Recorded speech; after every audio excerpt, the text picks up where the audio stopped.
Greg Tupper of Dave Campbell's Texas Football on TexasFootball.com here for Texas Football Today, talking some Fort Bend Dulles Viking football with the head Viking coach JL Geist. Coach, thanks for making some time for us. Sure. So your first year at Dulles.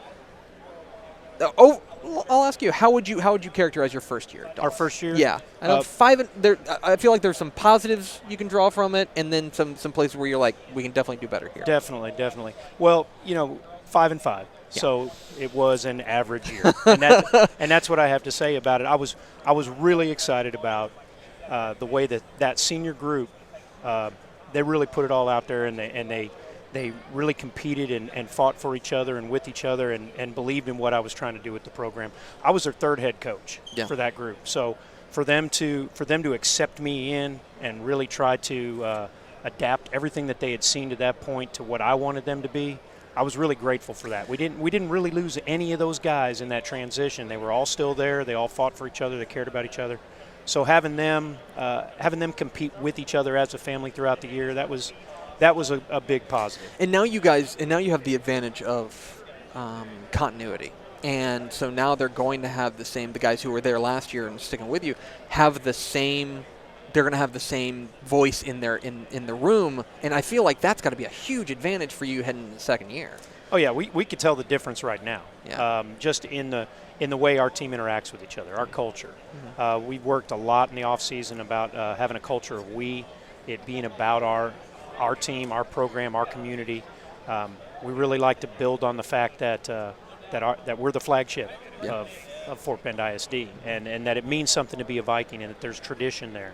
And we try to look back at what that means and what it's meant in the past, and for our kids to honor that.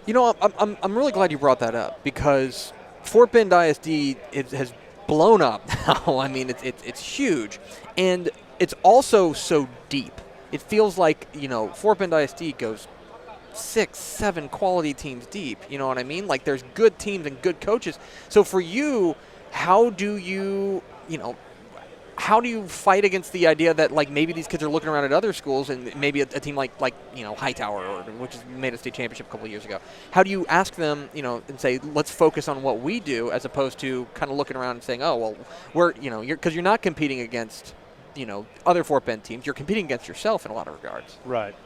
Yeah, you're right. We can't worry too much about everybody else.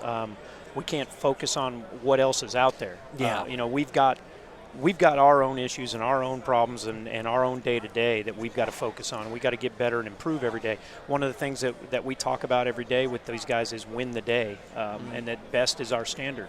So our mindset is to focus on us, to worry about where we are.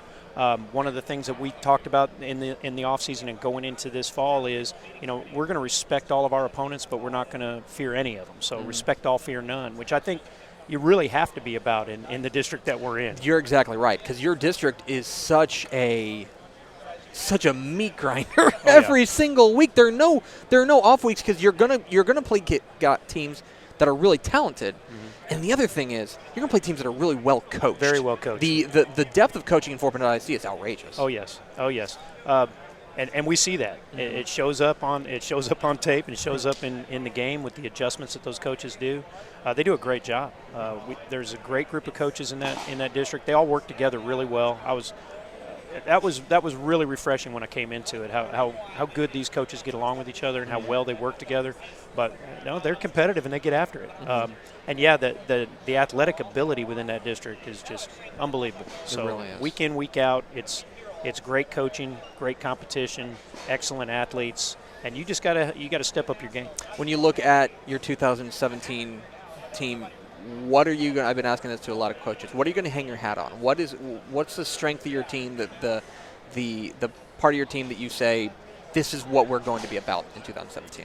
Well, that's a good question. That is a good question. I asked the hard-hitting questions here. That's a hard one. No, but it's not a hard one. There's more than one thing. Yeah. But in general, we want to offensively, we want to establish the run. Yeah. We are a grinded out team that, yes, we have the ability to throw the ball, and we want to be able to throw the ball, but we want to pound it. We want to establish the run, and we want to be tough and physical up front. We consider ourselves to be a power spread team with RPO off of it. That's primarily what we want to do. So we want to be able to establish the run game offensively. defensively, we want to be about speed to the ball. And it's going to be this year about how many guys can we get to the football every play. Let's get lined up right. Let's be fast. Let's run to the ball.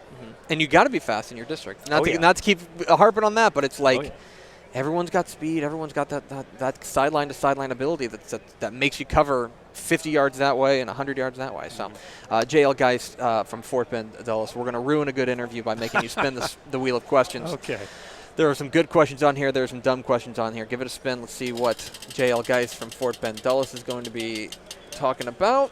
Let's see. Oh, we did that last time. Spin one more time. That was our last interview.